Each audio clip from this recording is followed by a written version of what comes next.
Long ago, during the golden age of ancient Egypt, the Great Pyramid was being constructed under the blazing desert sun.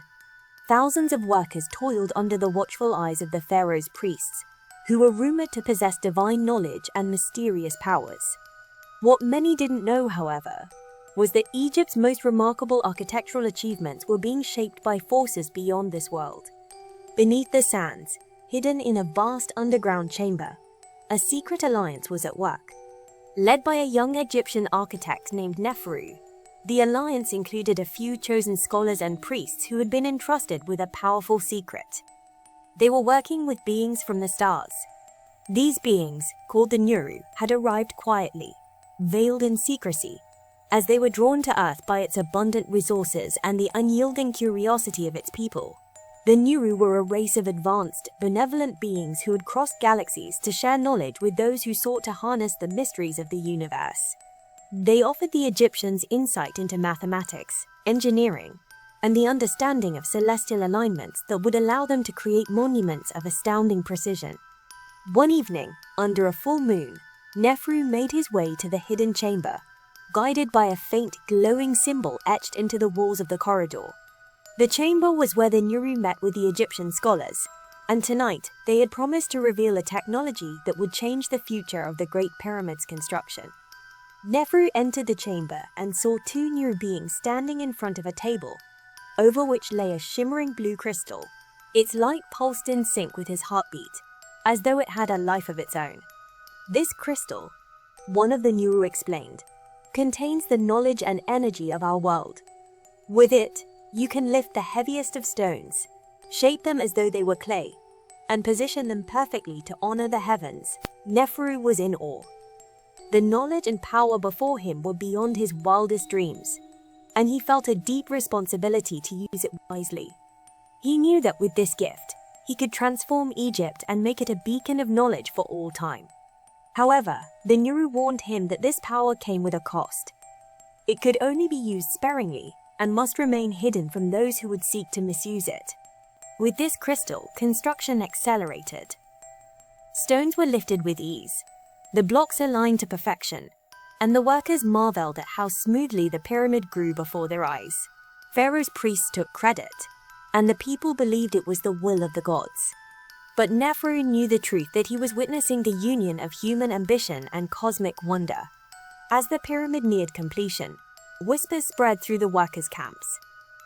They spoke of strange lights around the pyramid at night, glowing like stars had descended to Earth.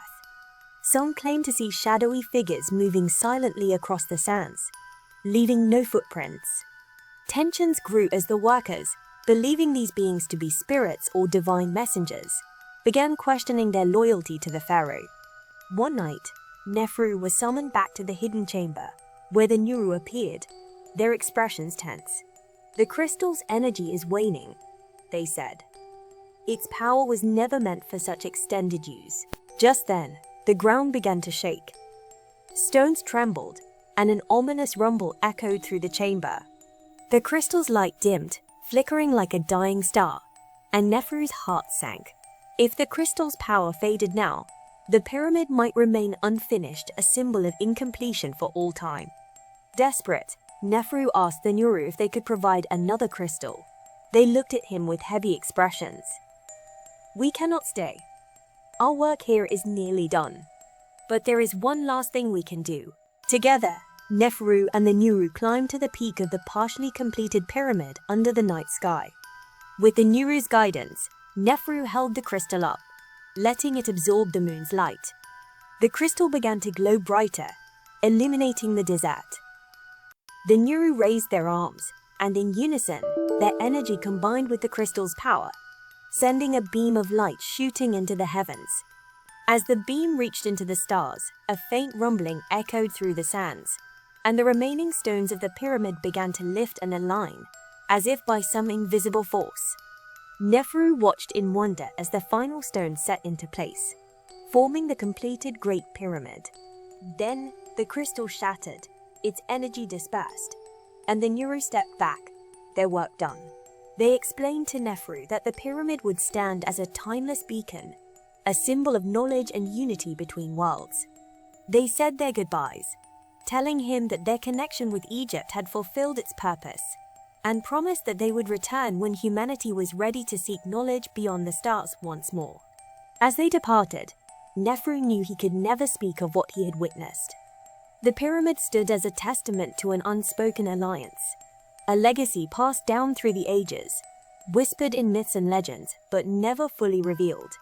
And as the centuries passed, stories of the divine architects lived on, inspiring countless generations to look up at the stars and wonder what else lay beyond.